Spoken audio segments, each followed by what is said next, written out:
अस्सलाम वालेकुम व्यूअर्स, मेरा नाम है मोहम्मद यासर कियानी और आप देख रहे हैं मेरा YouTube channel Yasir Kiyani everything. आज हमारा टॉपिक लिक्विड्स के अंदर इंटरमॉलिक्यूलर फोर्सेस हैं। Liquid as you know that is a state of matter and first of all we have to emphasise on kinetic molecular theory about particles. In the solid particles of molecules, they have only vibrational kinetic energies. Only vibrational Ks are there. Molecules can only vibrate around their own places. ये आपके पास एक solid substance है जिसके अंदर particles हैं. Either they are atoms or molecules. They can only vibrate and they are only vibrational Ks. When they are given some amount of energy and they are molten state or we can say that they are in liquid state, then इनके पास एक और तरह की kinetic energy आ जाती है, that is called as rotational kinetic energy. Molecules now can vibrate as well as rotate around their own axis. ठीक है, distances भी थोड़े बहुत बढ़ जाते हैं. ठीक है, इंटरमॉलिक्यूलर फोर्सेस लिक्विड्स के अंदर सॉलिड के मुकाबले कम हो जाती हैं. ठीक है, क्योंकि जितना आप मॉलिक्यूल या एटम को या पार्टिकल को एनर्जी देंगे इतना ज़्यादा उसकी काइनेटिक एनर्जी बढ़ेगी और जितना ज़्यादा काइनेटिक एनर्जी बढ़ेगी उसके अंदर फोर्सेस वीक होती जाएंगी.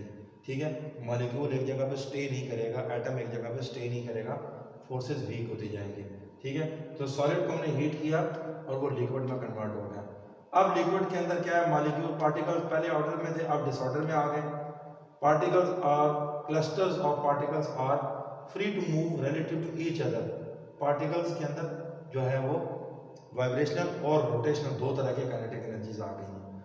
अब अगर हम इस लिक्विड को भी हीट करेंगे तो पार्टिकल्स फर्दर अपार्ट हो जाएंगे और दूर चले जाएंगे. उनके पास एक तीसरी तरह की काइनेटिक एनर्जी आ जाएगी जिसे हम कहेंगे ट्रांजिशनल काइनेटिक एनर्जी और गैसियस स्टेट. गैसियस स्टेट का चैप्टर हम डिस्कस कर चुके हैं जिसमें मॉलिक्यूल टोटली डिसऑर्डर में आ जाते हैं, एम्प्टी स्पेसेस मच लार्जर हो जाती हैं, पार्टिकल्स के अंदर कंप्लीट फ्रीडम ऑफ मोशन होती है. ठीक है, और उसके बाद यहाँ आपके पास ये चीज़ आ जाती है. इसके बाद हम नेक्स्ट आगे चलते हैं, फंडामेंटल डिफरेंस. उसके बाद हम फंडामेंटल डिफरेंस में ये होता है कि पार्टिकल्स के अंदर हम सिर्फ लिक्विड की बात आज करेंगे. ठीक है, तो because of the solid and liquid states particles are closer together we refer them as condense phases. ये दो फेजेस जो होते हैं they are called as the condense phases of matter. ठीक है, they are called as the condense phases. अब हम बात करते हैं यहाँ पर the state of the substance that is in particular temperature and process depends upon two antagonistic entities, kinetic energy of the particles, strength of the attraction between the particles. ठीक है, अब लिक्विड्स के अंदर सिर्फ हम अभी एम्फेसाइज करेंगे, gases की या क्रिस्टलाइन सॉलिड्स की बात नहीं करेंगे या अमॉर्फस सॉलिड्स की. ठीक है, तो लिक्विड्स के अंदर हम बात करें तो लिक्विड मैटर की वो स्टेट है जिसके पास दो तरह की काइनेटिक एनर्जीज होती हैं. ठीक है, एक लिक्विड्स के पास rotational kinetic energy, vibrational kinetic energy होती है और दूसरी रोटेशनल काइनेटिक एनर्जीज. तो लिक्विड्स के अंदर डिफ्यूजन की एबिलिटी होती है. ठीक है, diffusion can occur rapidly and that assumes the shape of the portion of the container it occupies. Liquids जो होते हैं कि इनका जो वॉल्यूम होता है वो एडाप्टिव होता है. ठीक है, लिक्विड्स को जिस कंटेनर के अंदर रखा जाता है they adopt the volume of that container. ठीक है, एंड इनमें जो एक्सपेंशन है वो इतनी ज़्यादा नहीं होगी. कुछ लिक्विड में बहुत यूनिफॉर्मली एक्सपेंड करते हैं like mercury, so that we use them in thermometers.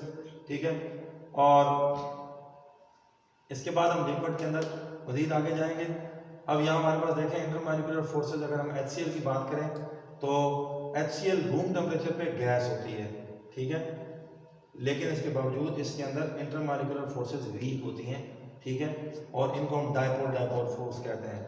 इसमें क्लोरीन जो है, क्योंकि इसका size of chlorine atom much larger than that of hydrogen होता है, इलेक्ट्रॉनिक क्लाउड इसका डिस्पर्स हुआ होता है. दैट्स वाई एक पार्शियल नेगेटिव चार्ज और हाइड्रोजन को इसकी इलेक्ट्रोनेगेटिविटी ज़्यादा होती है हाइड्रोजन से. So bond pair of electrons को क्लोरीन अपनी तरफ ज़्यादा अट्रैक्ट करता है. That's why chlorine becomes partial negative, hydrogen becomes partial positive.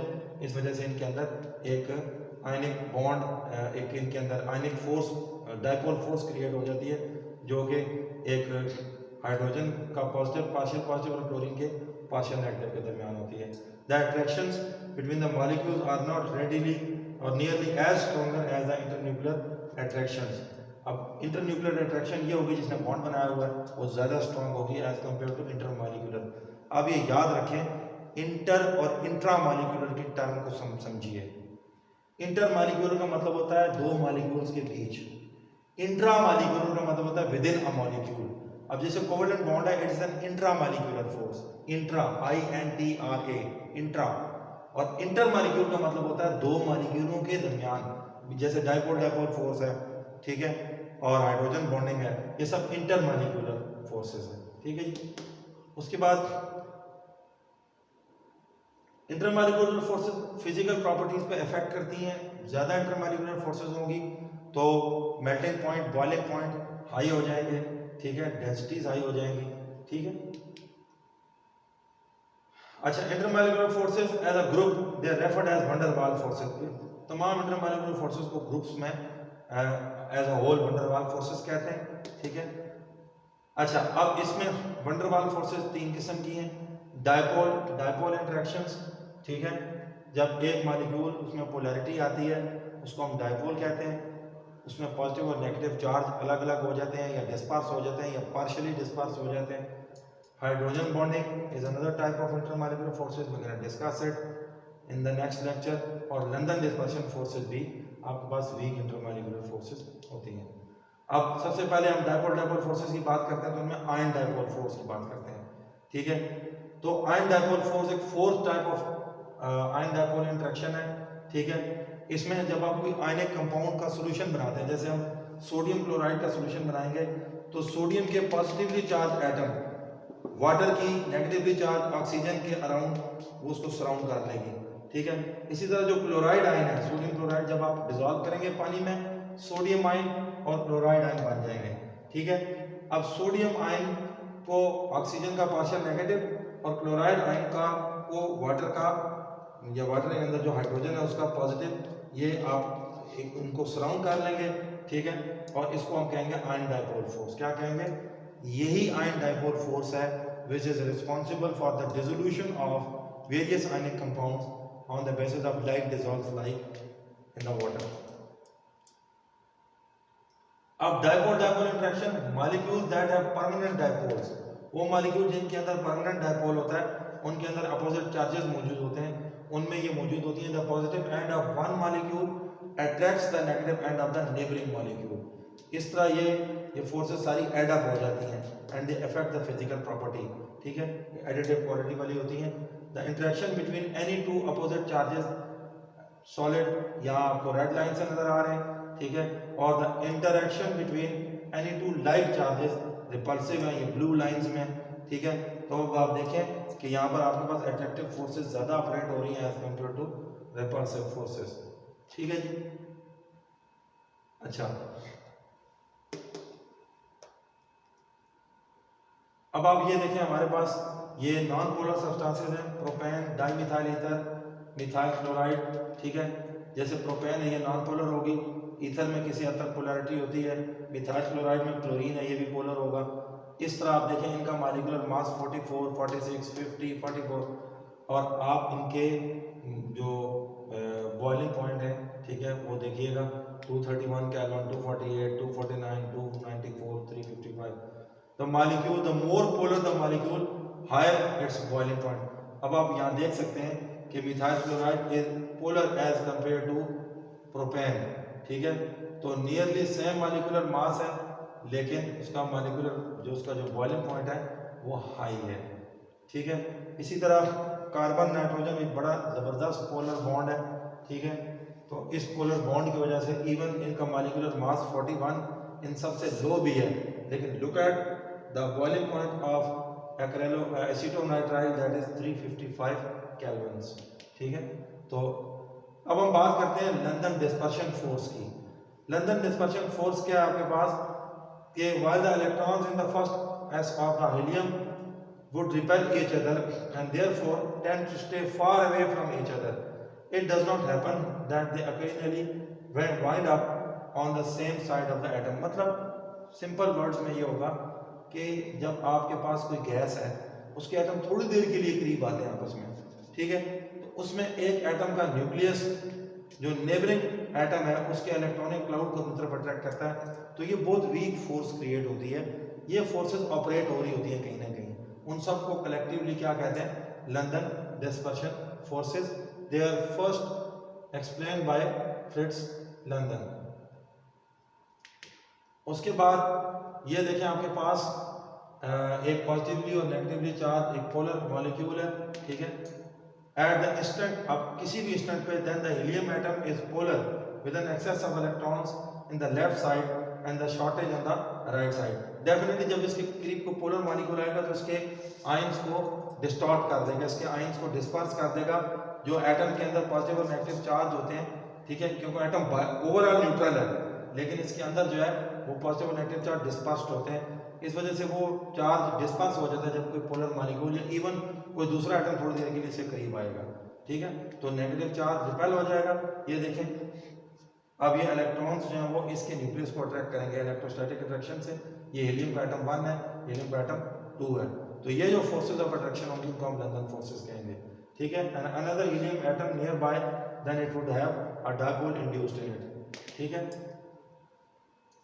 तो लंदन डिस्पर्शन फोर्सेस और dispersion forces are attractions between the instantaneous dipole and induced dipole, ठीक है। एटम के करीब थोड़ी देर के लिए जब कोई डायपोल क्रिएट होता है उसको इंस्टेंटेनियस डायपोल कहते हैं, और जब डायपोल पैदा हो जाता है उसमें किसी वजह से, अब ये देखें यहाँ न्यूक्लियस एक साइड पे आ गया, इलेक्ट्रॉनिक क्लाउड इधर चला गया, ठीक है, तो एक एटम का न्यूक्लियस नेबरिंग एटम के इलेक्ट्रॉनिक क्लाउड को अट्रैक्ट कर रहा है, ठीक है।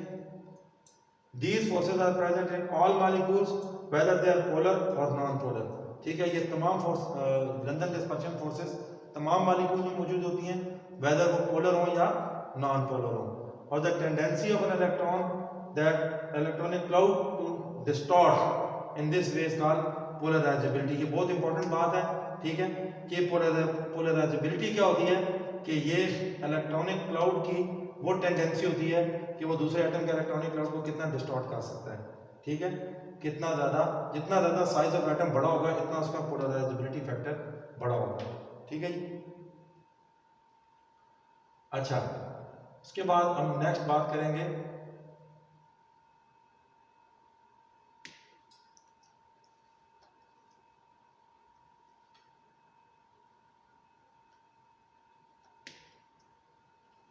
Factors affecting the London forces. वो कौन कौन से फैक्टर होते हैं जो लंदन फोर्सेस पे अफेक्ट करते हैं। The shape of the molecule, ठीक है, affect the strength of dispersion forces.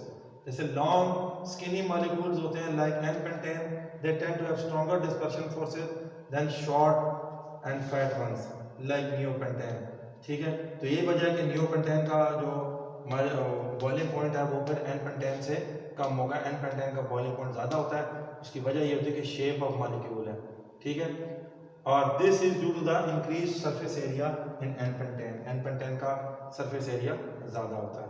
देखिए एन पेंटेन बैक जाइए, एन पेंटेन का बॉइलिंग पॉइंट 309.4 K है और नियो पेंटेन का 282 है, ठीक है। तो that difference is due to n pentane के अंदर ज़्यादा इंटरमॉलिक्यूलर फोर्सेज हैं, जो large surface area and shape of it, ठीक है। इसके अलावा the strength of dispersion forces tend to increase with the increase in molecular mass, ठीक है।